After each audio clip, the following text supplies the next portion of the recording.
뉴욕 증시는 미국과 중국 간 무역 분쟁 우려가 고조되면서 하락세로 출발했지만 장 막판 반발 매수세가 유입돼 소폭 상승한 채 마감됐습니다. 다우는 0.2% 오른 9,626을 기록했습니다. 대표적인 비관론자인 루비니 뉴욕대 교수가 금융위기 1주년을 맞아 다시 암울한 전망을 내놓았습니다. 소비지출 위축과 상업용 부동산 시장 붕괴 여파로 미국 경제가 어려운 시기를 맞을 것이라고 경고했습니다.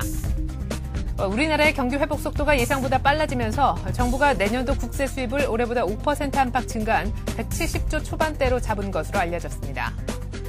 쌍용차가 채무 변제 방안과 향후 경영 청사진 등을 담은 회생 계획안을 오늘 법원에 제출합니다. 법원과 채권단이 긍정적인 평가를 내려야 쌍용차는 중도의 법정 관리가 폐지되는 위기를 면할 수 있습니다. 안녕하십니까. 이슈인 마켓의 최혜린입니다. 뉴욕 증시가 하락 하루 만에 반등세로 돌아섰습니다. 중국과의 무역 분쟁이라는 악재에도 불구하고 결국 상승한 것인데요. 중국발 재료 때문에 울고 웃었던 뉴욕 증시 결국은 마지막에 웃게 됐습니다. 다우는 0.2% 가까이 올라서 9,626으로 마감됐는데요. 스프린트, 넥스텔 등 기업들의 M&A 소식도 투심을 조금 회복시켜주는 모습이었습니다. 보다 자세한 글로벌 증시 전문가와 함께 알아보도록 하겠습니다. 리딩 투자증권에서 우성재 연구원 나오셨습니다. 안녕하세요. 네, 안녕하세요. 네, 중국과의 어떤 무역 분쟁 얘기도 있었는데 결국 상승 마감됐더라고요. 예, 이제 중국 증시에서 나왔던 이제 무역 분쟁에 대한 우려감이 나오면서 미 증시 장 초반 강한 하락으로 출발하는 모습을 보여주었습니다. 하지만 지금 중국 투자 유한공사가 이제 버지니아주의 발전 설비업체 AES의 투자를 검토하고 있다는 이야기 등이 나오면서 결국은 시장은 강한 상승 반전에 성공하는 모습을 보여주었었는데요.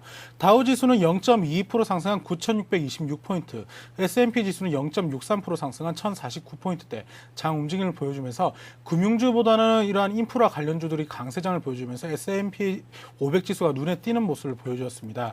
다우 지수의 일봉 차트를 한번 보시겠습니다. 네. 다우 지수 지금 5일 이평선을 강하게 지지해주는 모습을 보이면서 결국 밑꼬리를 단 양봉으로 장 마감하는 모습을 보여주었습니다. 미 증시가 계속적인 상승 랠리를 다시금 이끌어 나가는 모습을 보이면서 시장의 안도감 또한 나오고 있는 모습을 보이고 있지만 아직까지 이러한 흐름세가 강하게 이어져 나가기는 조금은 지켜보셔야 될 것 같습니다.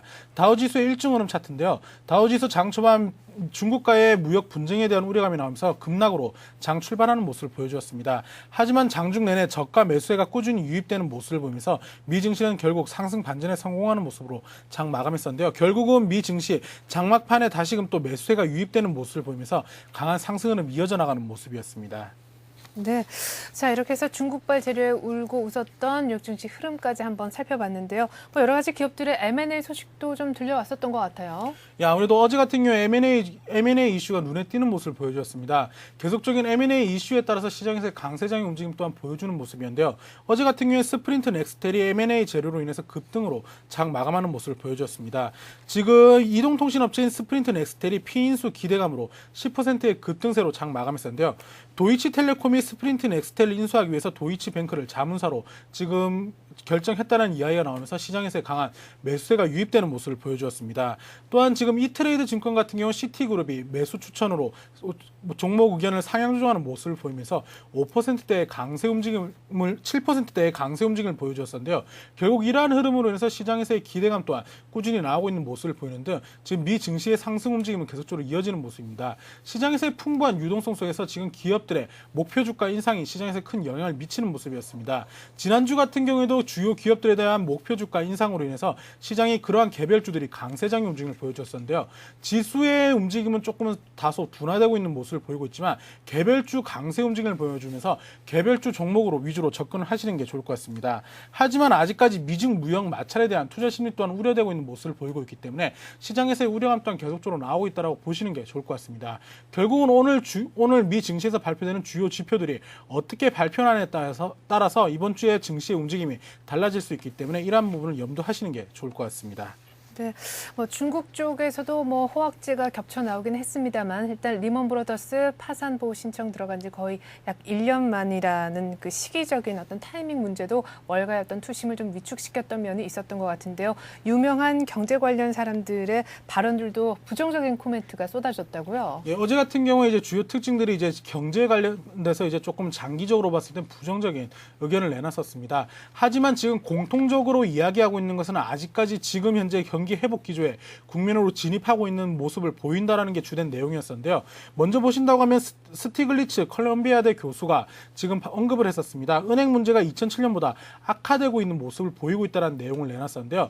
은행의 문제가 2007년도보다 악화되고 있는 모습을 보이고 있지만 경기 회복 기조는 이어져 나갈 것이라는 게 주된 내용이었었습니다. 결국은 지금 경제 성장은 하겠지만 그러한 성장폭이 계속적으로 둔화될 것으로 보여지고 있기 때문에 이러한 부분에 대한 우려감을 내놨었습니다. 또한 지금 오바마 대통령 같은 경우에도 금융제도 개혁에 대해서 무게감을 실어야 된다는 연설문을 발표를 했었는데요.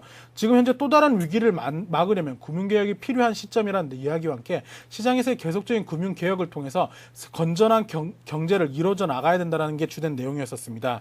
지금 현재 월가는 결과를 고려하지 않는 위험을 감수해서는 안 된다는 이야기와 함께 계속적인 혈세를 통해서 기업의 회생은 이제는 더 이상 없을 것이라는 언급을 내놨었습니다. 결국은 지금 이제 이러한 부분을 보이면서 은행들 그리고 월가에 있는 주요 투자은행들은 이러한 모습 속에서 조금 더 신중하게 미래에 대한 전망을 내놔야 되고 이러한 부분으로 해서 계속적인 금융개혁을 혁신해 나가야 된다는 게 주된 내용이었습니다. 이제 닥터 둠으로 유명한 루비니 교수 같은 경우에는 잘해야 U자형 회복을 한다. 그리고 현재 금융기관은 대거 파산 우려에 노출되어 있다는 이야기를 내놨었습니다. 루비니 교수 같은 경우에는 경제 비관론자로서 유명한 교수인데요. 결국 네. 이러한 이야기들이 계속적으로 나오고 있는 가운데 이러한 지금 더블딥에 대한 우려감은 계속적으로 증가하고 있고 W자형 회복이 아니라 W자형 회복으로 보이고 있겠지만 결국은 다시금 하락할 것이다. 혹은 더블딥이 일어나지 않을 경우에는 U자형의 아주 완만한 경제 성장을 이뤄져 나갈 것이기 때문에 시장에서는 아직까지 회복 기조에 대해서 말하기는 성급하다는 게 주된 내용이었었습니다. 지금 신용시장이 여전히 얼어붙어 있고 소비자들은 소비를 통해서 경제를 부양하기보다는 저축을 통해서 안정자산보다는 위험자산보다는 안전자산 쪽으로 자금이 이동하고 있는 모습을 보이고 있기 때문에 경제가 급속히 빠르게 회복하기에는 아직까지 멀었다는 게 주된 내용이었었습니다. 또한 JP모건 수석 이코노미스트 또한 미국이 2차 대전 이후 가장 느린 경기 회복세를 이어져 나갈 것이다 라는 내용을 발표를 했었는데요. 결국은 이러한 이야기들이 나오는 것은 시장에서의 계속적인 경기 회복 기대감은 나오고 있겠지만 이러한 경제 회복이 주가는 이러한 경제 회복보다 훨씬 더 빠르게 움직이고 있는 만큼 시장에서의 우려감 또한 고조되고 있다고 보시는 게 좋을 것 같습니다. 결국은 미 다우지수 계속적인 강세장의 움직임의 랠리를 이어져 나가기보다는 기간 조정 혹은 가격 조정의 구간이 들어올 확률이 높아지기 때문에 이러한 것들을 염두하셔야 될 것 같습니다. 네, 일단은 하락 하루 만에 반등에 성공한 뉴욕 증시 여러 가지 이슈들 한번 살펴봤는데요. 좀 전에 얘기를 들은 바처럼 루빈 교수가 잘해야 U자형 회복이라고 얘기를 했는데 사실상 더블딥 우려를 제기하고 있는 원인 중에 하나가 다름 아닌 미국의 소비가 회복이 잘 안 될 것이다라는 부분일 겁니다. 그렇지 않아도 지금 미국의 소비 지표에 대해서는 관심이 많이 집중되고 있죠. 그 전일 관련해서도 소비 심리가 조금 개선되게 지표상으로 나와서 그나마 좀 도움이 됐었는데 이제 오늘 밤에도 8월 소매 판매 실적이 또 공개가 되지 않습니까? 예, 이제 오늘 같은 경우 이제 주요 지표 이번 주에는 이제 주요 지표의 발표들이 있습니다. 지금 생산자 물가 지수를 비롯해서 내일 같은 경우 소비자 물가 지수의 발표 등 주요 지표의 발표가 있는데요. 지금 보시는 표에서처럼 8월 생산자 물가 지수 그리고 8월 소매 판매액 지수, 뉴욕 제조업 지수, 기업 재고의 발표가 있습니다. 지금 기업 재고를 보셨을 경우 마이너스 1.1포인트로 지금 나타나고 있는데 이 조사치는 0.8%로 감소할 것으로 보여지고 있습니다. 네. 결국은 기업 재고가 꾸준히 감소하는 모습을 보인다고 했을 경우에는 시장에서의 새로운 또 생산량의 증대로 이어지면서 실업률이 감소할 것이라는 기대감 또한 나오고 있습니다. 결국은 오늘 같은 경우 생산자 물가지수와 기업 재고가 어느 정도가 나오는지가 미 경제에서의 주요 지표의 발표로 보시면 좋을 것 같은데요. 결국은 이러한 지금 이전치보다 지금 전망치가 급격하게 좋아지고 있는 모습을 보이고 있는 가운데 이번 조사치보다 훨씬 더 상회하는 모습을 보인다고 하면 경기 회복에 대한 기대감에는 무게가 더 실릴 것으로 보여지고 있습니다. 결국은 미 증시는 지금 어떠한 재료를 찾고 있는 모습을 보이고 있는 가운데 지수가 악재나 호재에 지금 민감하게 반응하는 모습을 보이고 있습니다. 결국은 시장이 어떠한 방향성을 찾기 위한 구간으로 봤을 때는 오늘과 내일에 있는 주요 지표의 발표에 따라서 시장의 우려감이 달라질 수 있기 때문에 이러한 것들을 염두하시면서 시장을 접근하셔야 될 것 같습니다. 결국 오늘 발표되는 기업 재고와 생산자 물가지수의 움직임에 따라서 시장의 움직임이 달라질 수 있으니까 이러한 부분을 염두하시는 게 좋을 것 같습니다. 네, 특별히 소매 판매 경우에는요, 또 중고차 현금 보상 프로그램 때문에 소폭 지금 늘었을 것으로 화면에서 보신 바와 같이 지금 추정이 되고 있습니다. 한편 유럽 증시 마감상도 챙겨볼 필요가 있겠는데 영국은 소폭 올랐지만 독일과 프랑스는 떨어졌군요. 예, 이제 이제 유럽 같은 경우는 이제 각 나라별 조금 혼조장세 움직임을 보여줬습니다. 영국 같은 경우에 0.14%, 프랑스나 독일 같은 경우에 0.11, 0.06% 하락으로 장 마감하는 모습을 보여줬었는데요. 지금 달러 약세 기조의 국면으로 진입하면서 원자재 가격이 계속적으로 변동성이 심화되고 있는 모습을 보이고 있는 가운데 시장에서의 차익 매물 욕구가 커졌다라고 보시는 게 좋을 것 같습니다. 6거래일 연속 상승을 했던 만큼 시장에서의 차익 매물 욕구 또한 커지고 있는 가운데 시장에서의 간망세 속에서 차익 매물이 나왔다라고 보시는 게 좋을 것 같습니다. 결국은 이러한 흐름을 이어져 나가겠지만 미 증시가 다시금 상승 기조의 국면을 계속 이어져 나갔을 경우 유럽 증시 또한 계속적인 상승 랠리를 이어갈 수 있기 때문에 이러한 것들 염두하시고 시장에 접근하셔야겠습니다. 네, 자 그리고 달러화 약세가 계속해서 지금 이어지고 있습니다. 때문에 국제유가도 지금 배럴당 68달러 선까지 후퇴했다고 들었어요. 이제 유가 같은 경우에 68.86달러에 장 마감하는 모습을 보여주었습니다. 지금 이제 배럴당 43센트 하락한 즉 0.06%, 0.6% 하락으로 장 마감했었는데요. 결국은 지금 세계적인 경기 회복 기조의 국면으로 진입하고 있는 모습을 보이고 있지만 아직까지 이런 회복세가 둔화되고 있다는 우려감과 함께 세계적인 수급이 조금은 차질이 일어날 것이라는 우려감이 나오는 모습이었습니다. 하지만 미 증시가 다시금 상승 반전에 성공하는 모습을 보이면서 낙폭을 축소하면서 장 마감했었는데요. 결국은 미 증시 그리고 이제 세계 경제 회복 기조 그리고 중국이나 이러한 여타 나라의 경제 지표가 어떻게 나오느냐에 따라서 유가 또한 민감하게 반응을 하고 있기 때문에 이러한 것들을 염두하셔야 될 것 같은데요. 결국은 지금은 오늘 같은 경우 지금 가장 시장에서 큰 핵심이 됐던 건 달러 약세 기조가 얼마나 이어져 나가느냐에 따라서 유가의 움직임이 달라질 수 있을 것 같습니다. 하지만 유가가 65불대를 하회하기보다는 65불과 70불의 박스권 장세로 보시는 게 좋을 것 같습니다. 네, 어젯밤 말고 그 전날 밤에도요. 중국의 8월 원유 수입이 전월비 큰 폭으로 줄 것이다라는 소식 때문에 국제유가가 3.7%나 급락했었는데 간밤에도 역시나 중국발 악재로 인해서 0.7% 하락한 셈이 됐네요. 이렇게 해서 오늘 글로벌 증시는요. 리딩투자증권 우성재 연구원과 함께 알아봤습니다. 말씀 잘 들었습니다. 네, 고맙습니다.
(9월 15일) 화요일 아침 뉴스 따라잡기 시간입니다. 오늘은 신경립 기자와 함께하겠습니다. 안녕하세요. 안녕하세요. 네, 최근에 원달러 환율이 계속해서 하락하는 와중에도 엔달러 환율은 지금 80엔대 진입을 앞두고 있어서 네. 우리 수출주들이 그나마 좀 다행이라고는 얘기를 하는데 그래도 반면에 수입업자들이라든지 또 엔화로 대출받은 분들은 시름이 굉장히 커질 것 같습니다. 네. 이 엔화 강세가 우리 경제에 미칠 만한 영향 한번 짚어보죠. 네. 예, 어제 도쿄 외환시장에서 엔화 값은 달러당 90.56엔을 기록했습니다. 원엔 환율도 100엔당 1352.95원으로 전 거래일에 비해서 12.82엔이나 오른 상태인데요. 이 같은 엔고 현상이 한국 경제에 단기적으로는 긍정적인 영향을 미칠 전망입니다. 이 전문가들은 엔고 현상으로 기업들의 일본 시장 진출이 확대되고 또 대일 무역 적자 감소와 일본의 외국인 직접 투자 증가 등 긍정적인 흐름을 예상하고 있습니다. 엔화 강세로 일본 제품의 가격 경쟁력은 약해지면서 우리 기업의 우리 제품들의 수출 가격 경쟁력은 상대적으로 높아지기 때문인데요. 실제로 지난 8월까지 대일 무역 적자는 170억 달러로 작년 같은 기간에 232억 달러에 비해서 26%나 감소했습니다. 또 일본 기업의 한국 투자도 올 상반기에만 11억 7,800만 달러로 지난해 상반기보다 82.6%가 늘어난 상태입니다. 다만 엔고로 인해서 우려되는 부분도 많은데요. 그 일본으로부터 부품 소재 등 중간재 수입이 많은 우리나라의 무역 구조 특성 때문에 앞으로 경기 회복기에는 엔고가 오히려 이 무역 수지 악화의 도구로 작용할 수 있다는 것이 전문가들의 공통된 지적입니다. 네. 일본산 제품을 수입하는 수입업체들의 부담도 지금 날로 늘어나고 있고요. 또 아까 말씀하신 것처럼 엔화 대출을 받은 중소기업과 자영업자들은 지금 가중되는 이자 부담과 이 회수 압박 때문에 비명을 지르고 있는데요. 이 대출이 집중적으로 이루어졌던 지난 2006년에 100엔당 800원대이던 환율을 감안하면 지금 원금 자체가 뭐 2배까지는 아니어도 상당 부분 늘어나 있는 상태고요. 당시에 2.5%이던 금리가 지금은 7, 8%대까지 솟아 있기 때문에 그 엔화 대출자들의 이자 부담은 그 2006년 당시보다 지금 매월 한 4배 이상은 늘어나 있는 상황입니다. 네, 어쨌거나 당장은 엔화 강세가 지금 우리 대일 무역 수지에 있어서 좀 약이 되고 있는 그런 국면에 놓여 있다고 할 수 있겠는데 통상 그 엔고는 우리 대일 무역 수지에 악영향을 미쳐오지 않았습니까? 이렇게 흐름이 정반대로 바뀌게 된 원인은 어디에 있을까요? 네, 사실 우리나라가 지난 65년부터 지금까지 44년 동안 한 번도 대일 무역에서 흑자를 누린 적이 없습니다. 예. 특히 이제 99년부터 작년까지 10년 동안은 그 누적 적자 규모가 무려 224조 원에 달했고요. 작년 같은 경우는 적자 폭이 320억 달러로 사상 최대를 기록하기도 했었는데요.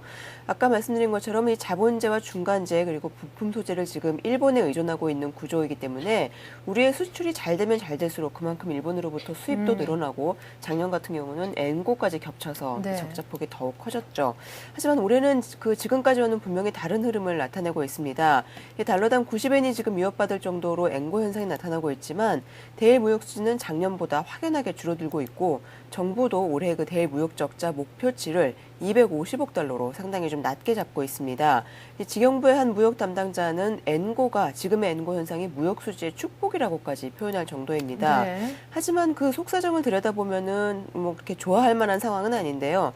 지금의 적자폭 축소가 이 수출 부진으로 자본재 수입이 줄어든 데서 비롯된 것이기 때문입니다. 앞으로 경기가 회복돼서 우리나라 수출이 다시 잘 되면 부품 소재 수입도 그만큼 곧바로 급증을 할 것이기 때문에 네. 적자는 또다시 확대될 수밖에 없는 상황입니다.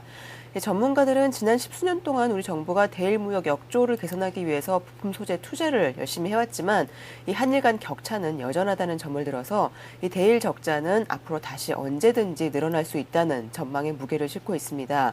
이에 따라서 일각에서는 이 기존 산업군의 부품 소재로 일본을 따라잡기는 사실상 한계가 있기 때문에 아예 새로운 산업군의 부품 소재 투자를 확실하게 늘려야 한다는 지적도 나오고 있는 상황입니다. 그렇다면 엔화 환율 전망이 궁금한데 그냥 일시적인 현상일까요? 아니면 장기적으로 봤을 때 추세적으로 좀 굳어질 가능성이 있는 겁니까? 예, 앞으로 달러화 약세가 고착이 되면서 엔화가 당분간 강세 기조로 이어갈 가능성이 높은 것으로 전망되고 있습니다. 이 현재 엔화 강세는 글로벌 경기 회복에 대한 기대감이 고조되는 가운데서도 이 기축 통화로서 달러화 지위가 약화되고 있기 때문인데요. 아울러 지금 수출보다는 내수에 주력하겠다고 공언한 이 일본 하토야마 정부 출범과도 무관하지가 않습니다. 이 미국의 재정 적자가 심화되면서 달러가 약세되고 그런 와중에 일본 민주당의 그 내수 중심 경제 기조까지 맞물려서 엔화를 이렇게 양쪽에서 지금 끌어올리고 있는 상황인데요. 이 때문에 시장에서는 이미 그 달러당 80엔대 환율 시대를 기정사실로 받아들이는 분위기가 높습니다. 실제 이거 최근까지도 시장 참여자들은 엔달러 환율이 달러당 90엔 가까이 다다르게 될 때는 달러를 다시 되사는 포지션을 보여왔지만 네. 지금은 달러화에 대한 하락 압력이 한층 가중되면서 엔달러 환율이 지난 14년간 최저점인 87엔대로 근접하고 있는 모습을 보이고 있습니다. 또 이 같은 엔화 강세는 올 상반기 그 중국발 수출 덕분에 회복의 빌미를 마련했던 일본 경제에는 상당히 큰 부담 요인으로 작용할 전망인데요. 그 일본 대형 수출업체들은 엔고를 피부로 느끼는 마지노선이 달러당 95엔 선으로 보고 있다고 합니다. 예. 자, 그리고 부동산 쪽 뉴스 좀 들어보겠습니다. 최근 들어서 전세가 폭등이 좀 문제가 되고 있는데요. 어제 서울시가 전세 가격 잡기 위한 안정 대책을 내놓았습니다. 골자는 수요를 조금 줄이고 공급을 늘리겠다는 것이었는데요. 자세한 내용 전해주시죠. 네, 이 서울시가 전세 가격 진정을 위해서 주택 30만 호 정도를 새로 공급하고 또 이사 수요를 분산시키기 위해서 재개발과 뉴타운 등의 사업 시기를 조절하는 내용을 골자로 하는 전세가 안정 대책을 내놓았습니다. 이 대책에 따르면 시는 오는 2020년까지 도시형 생활주택 20만 호를 짓고 장기전세주택이나 장기전세주택 즉 시프트하고 이 재개발 기준 용적률 상향 조정 등을 통해서 나머지 10만 호를 채울 계획인데요. 시프트는 당초 2018년까지 공급하기로 했던 11만 2천 호 외에 위례 신도시의 1만 호, 또 마곡지구의 4,300호 등 2만 가구를 추가로 공급하게 됩니다. 이 보금자리 주택도 정부 시범산업분 외에 자체적으로 2만 2천 호를 공급하게 되고요. 또 재개발에 따른 이주 수요에 대비해서 오늘 10월까지 공공임대주택 1,000호를 공급하고 연내에 입주를 완료한다는 방침입니다. 또 전세 수요가 많은 다세대나 다가구 공급을 늘리기 위한 허용 기준도 대폭 완화가 되는데요. 네. 다세대 등의 면적 기준은 기존 660제곱미터 이하에서 1,000제곱미터 미만으로 완화되고 충수는 3층 이하에서 4층 이하로 높아집니다. 또 종전에는 20세대 이상일 경우에만 사업계획 승인을 받게 돼 있었지만 앞으로는 30세대를 넘을 경우에만 승인을 받으면 됩니다. 서울시는 이 밖에 또 저소득층 대책으로 월세에 대해서는 작년보다 2,400가구 늘어난 4,500가구에 총 25억 원을 지원을 하고요. 또 전세 자금도 지원 규모를 최대 4,900만 원에서 5,600만 원으로 늘리기로 했습니다. 네. 자, 앞서서 뭐 재개발 속도 조절 얘기도 하셨고 구체적으로는 용적률 상향 부분을 조금 지적을 하셨는데 그렇다면 앞으로 재개발 지역에 좀 긍정적인 영향을 한번 기대해 봐도 좋겠습니까? 네. 그 이번 대책으로 말씀드린 것처럼 좀 서울의 재개발 사업장 용적률은 20%포인트씩 일괄 상향이 되는데요. 네. 그만큼 재개발의 사업성은 좋아질 가능성이 높습니다. 다만 전세값 안정을 위해서 지금 정부가 주택 멸실량을 조정하기로 했기 때문에 사업 속도는 지역에 따라서 최대 1년 정도 늦춰질 것으로 예상이 됩니다. 서울시는 재개발 지역 용적률이 재건축에 비해서 상대적으로 낮다고 판단을 하고 용적률을 완화해서 지금 전용 면적 60제곱미터 이하 소형주택을 공급하기로 했는데요.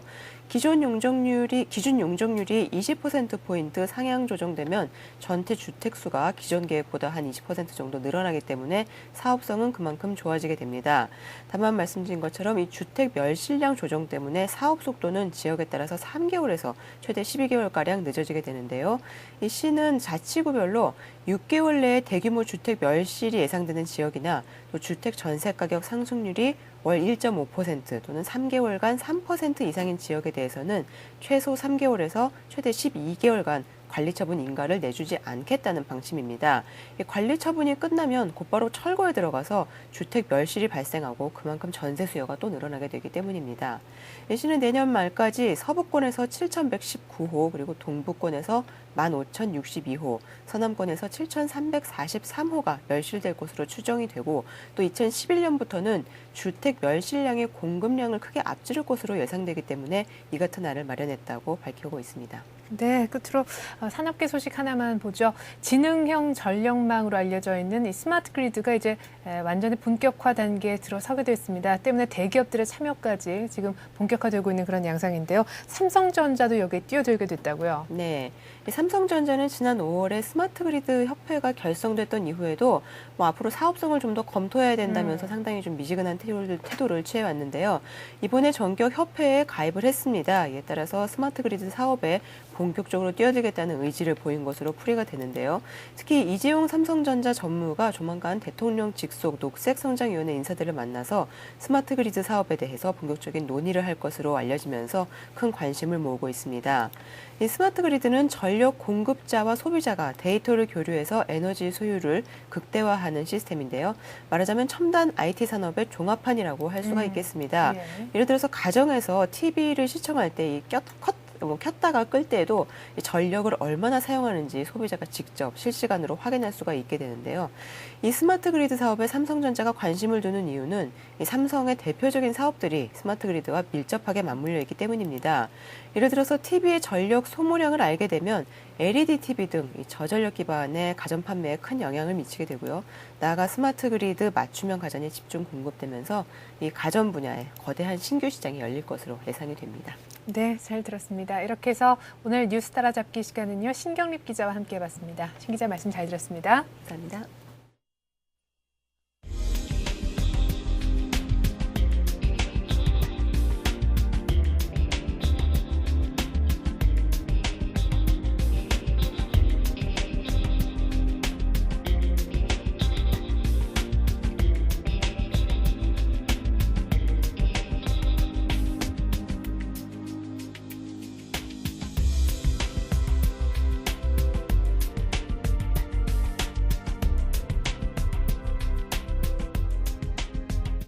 미중 무역 막찰 악재로 약세로 출발했던 뉴욕 증시가 결국 장 막판 저가 매수세가 유입된 덕에 반등에 성공을 했습니다. 하루 만에 반등한 것인데요. 다우는 0.2% 이상 올라 9,626을 기록했고 유틸리티주도 강세를 보였습니다.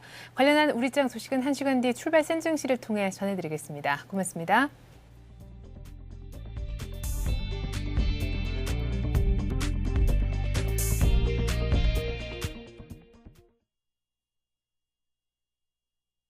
를 기록을 했었는데요. 전일까지만 해도 하락을 했었던 S&P 500 지수 그리고 나스닥도 하루 만에 플러스로 복귀를 하는 모습이었습니다. 지표 중에서도 주택 지표, 특히 2분기 주택 가격이 3년 만에 상승하는 모습을 보여줬고 소비 관련 지표에서도 역시 7월 소비자 신뢰 지수가 석 달 만에 상승으로 돌아서면서 투자 심리를 호전시켜줬습니다. 무엇보다도 벤 버냉키 연준 의장이 재연임하게 됨에 따라 불확실성도 해소되는 모습을 보여줬었는데요. 우리 장 오늘 또 어떤 모습 보여줄까요? 1시간 뒤에 출발 센 증시에서 보다 자세하게 전해드리겠습니다. 고맙습니다.